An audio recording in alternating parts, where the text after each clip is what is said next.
жетекчи кызматтарда көп жылдык тажрыйбасы бар мамлекеттик ишмер болуп эсептелет. Өзүнүн эмгек ишмердүүлүгүнүн мезгилинде Ибрагим Жунусов ар кандай жетекчи кызматтарды ээлеп турган. Анын ичинде 2007 жылдан тартып 2010 жылга чейин. Динара Мантуровна, рахмат чоң. Ибрагим Кожоназаровичти тааныбаган адам жок болсо керек, анын иш таржымалын бардыгы жакшы билсе керек. Рахмат, Динара Мантуровна. Ибрагим Кожоназарович, элчибиз, урматтуу элчим, сизди жаңы мамлекетке дайындалат деп сиздин кандидатураңыз көрсөтүп аткан экен. Сиз Түркияга дайынданып атканда бир добуштан колдоп, мен өзүм да колдоп бергем Ибрагим Кожоназарович. Себеби дегенде ал жердин өзүнүн неме бар эле, өзүнүн анын бир себеби бар эле, чоң себеби. Себеби дегенде сиз Турциянын президенти урматтуу Режеп Тайып Эрдоган мырза менен Стамбул шаарында мир болуп турган убактан ошондон баштап жакшы тааныш болгонсуз. Сиздин ошолукта Кыргызстандагы баягы атактуу ырчылыгыңыз, сиздин Эламан апама деген ырларыңыз Түркиянын жарандарына өзгөчө жагып, ошол жерде таанышып, бул эки тараптуу мамилени сиз Түркияда элчи болуп туруп, жакшы жогорку деңгээлде колдондуңуз, жакшы жыйынтыктарды бердиңиз, мен сизди куттуктайм. Азыр Өзбекстанга дайындалып атасыз. Эмне себеп менен ал жага макул болдуңуз? Эмне кылайын деп атасыз Өзбекстан менен? Ибрагим Кожоназарович. Рахмат. Урматтуу депутаттар, урматтуу Руслан Айтбаевич, биринчиден Өзбекстан илгертиден бери мен кошуна мамлекетте ошол жерде кошуна болуп жашагандыктан алардын үрп адатын, тарыхын, дилин, динин жакшы билген катары мен Өзбекстан Республикасына өз макулдугумду бердим.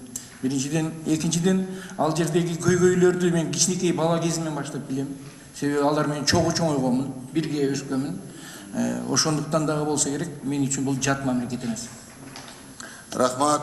Ибрагим Кожоназарович, эми сизди биз бардыгыбыз кыргыз эли өзгөчө бир залкар ырчыбыз катары жакшы билебиз. Сиздин обондоруңузду да жакшы билебиз. Эми сизди Кыргызстанда да сагындык. Бир жаңы обондор, жакшы ырлар барбы, Ибрагим Кожоназарович?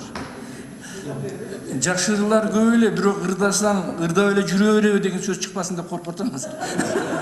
Иштебейби деп айтабы. Рахмат, ийгилик каалайм. Рахмат. Рахмат, Металл Токтарович. Буду говорить, естественно. Когда вопросы внешней политики касаются, Ибрагим Кожоназаровичти мен куттуктайм. Абдан жакшы жазыптыр да, я хочу стенограммы прочитать. Өз ишинде тажрыйбалуу, кызматтык милдеттерин чечүүгө чыгармачыл мамиле жасаган жетекчи катары мүнөздөлөт.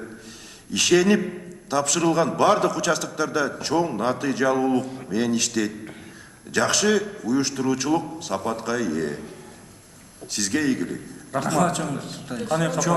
Президенттер чечилек маселени ал чечип койгону сүйүнүчтүү да гана таң калыштуу да болот да. Себеби кайсы коллегияда финансы булактары кандай, кайсы өлкөлөр катышат, ошону биз жабык режимде угалы.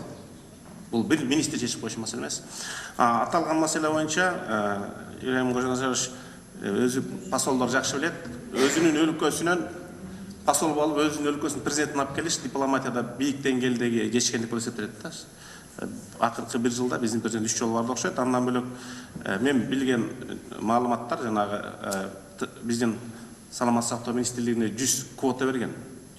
Турциядан операцияланган онкологиялык. Андан бөлөк өзү кийлигишип мурунку маданият министрлиги операция болгондо көп адамдарга жеке өзү барып оорукананын жетекчиси менен сүйлөшүп, скидка кылып же бекер операция алып берген. Азыр Турция онкологияда лидер болуп атпа, жардам берген билебиз да. Адамгерчилик кылган. Ошон үчүн колдоп берген стор болот кыла берген.